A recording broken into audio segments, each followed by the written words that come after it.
Greetings from Teledyne Paradise Datacom.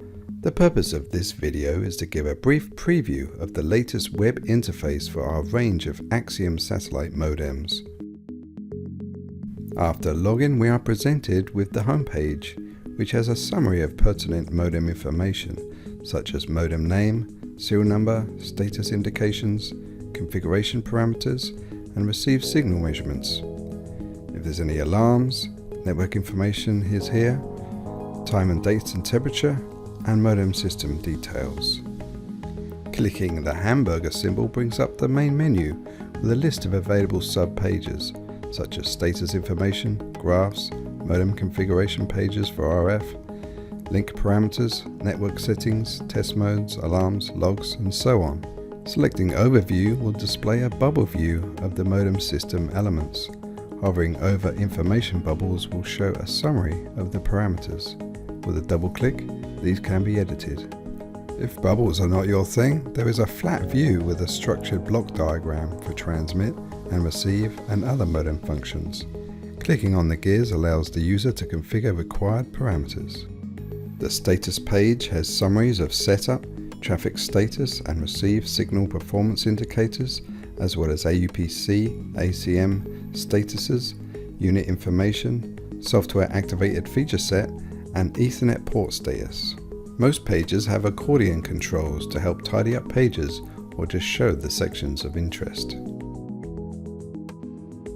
There is a comprehensive set of graphs and tools, such as this spectrum analyzer displayed here. A summary of the DMOD performance is shown at the top, with the receiving DMOD spectrum underneath. There are two different types of spectral displays, normal view and super wide view, to see adjacent carriers. Images of the spectrum can be saved in common formats for reference or for inclusion in reports. The spectral data points can also be saved in common formats for data analysis. If a section of the spectrum is of particular interest, the zoom tool can be utilized.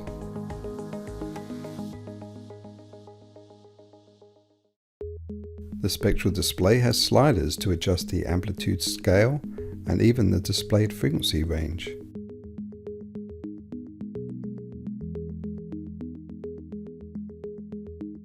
Graphs will automatically resize on different devices like phones and tablets. There is a constellation graph that displays the received symbols and their shapes, which can help identify unlinear system elements. There is a selection of time-based charts. This is the temperature one. Again, the data can be saved in common formats. Most of the time-based charts can be modified to show the data of particular interest. Using the mouse pointer on the graph will display corresponding numerical values. Auto range will adjust the chart to show more granular information. As you can see here, there are many graphs to view.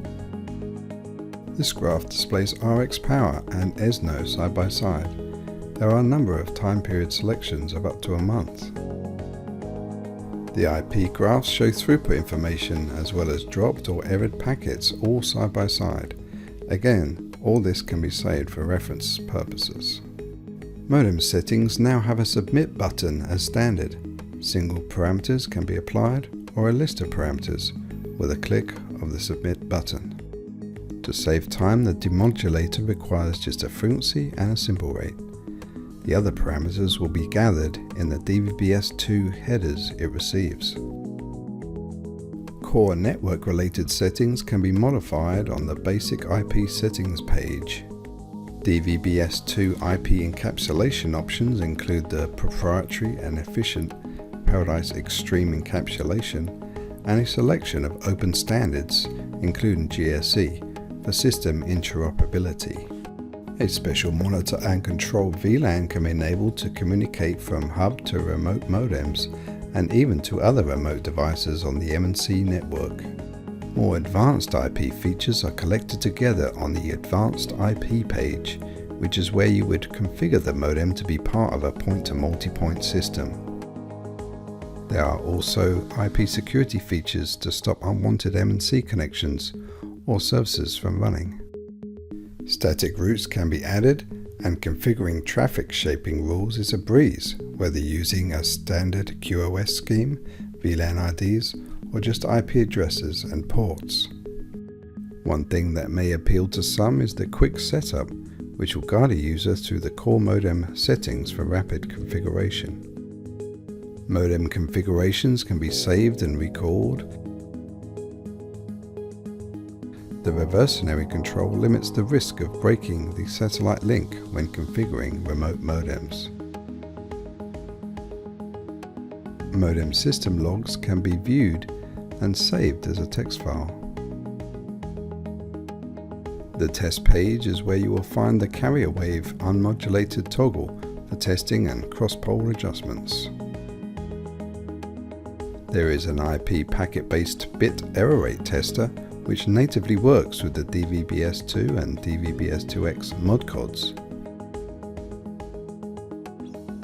The technical support page includes frequently asked questions, manual, and a support utility that creates a file to send to our support staff when assistance is needed.